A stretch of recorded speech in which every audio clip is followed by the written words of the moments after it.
YouTube ভিডিওতে ক্রুডকে নিয়ে বলাই ছিল যে ক্রুড একটা বড় গ্যাপ আপ মারতে পারে এবং ক্রুডের মধ্যে প্রবাবিলিটি থাকতে পারে যে ক্রুড ওপরে যাবে। তো ক্রুডে আজকে 60,000-এর ওপরে একটা প্রফিট দিয়েছে, আর একটা পোর্টফোলিওতে আরও প্রফিট আলাদা আছে। আর মার্কেট যে মুভটা দিয়েছে আজকে নিফটির মধ্যে, কালকেও আমি ইউটিউব ভিডিওতে বলেছিলাম মার্কেট একটা ডাউনসাইড ভিউ দেখাবে এবং সেখানে একটা অপরচুনিটি আমাদের দেবে। তো আজকে বেল, সিডিএসএল, হ্যাল, জেএসডব্লিউ এনার্জি, সুজলন এগুলো ডেলিভারিতে নেওয়া আছে। তো দেখুন, বাজারের ডাইরেকশান যদি বুঝতে পারেন তাহলে কাজ করতেও অনেকটা সুবিধা হবে।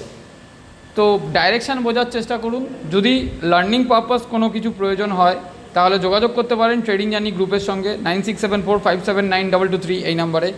এবং আমাদের বেসিক্স থেকে অ্যাডভান্স লেভেল এবং standard level hedging process, hedging adjustment, bull call spread, bear call spread এগুলোও শেখানো হয়, একদমই স্ট্যান্ডার্ড লেভেলের শেখানো হয়। যদি যোগাযোগ করতে চান যোগাযোগ করতে পারেন। ধন্যবাদ, দেখতে থাকুন ট্রেডিং জার্নি।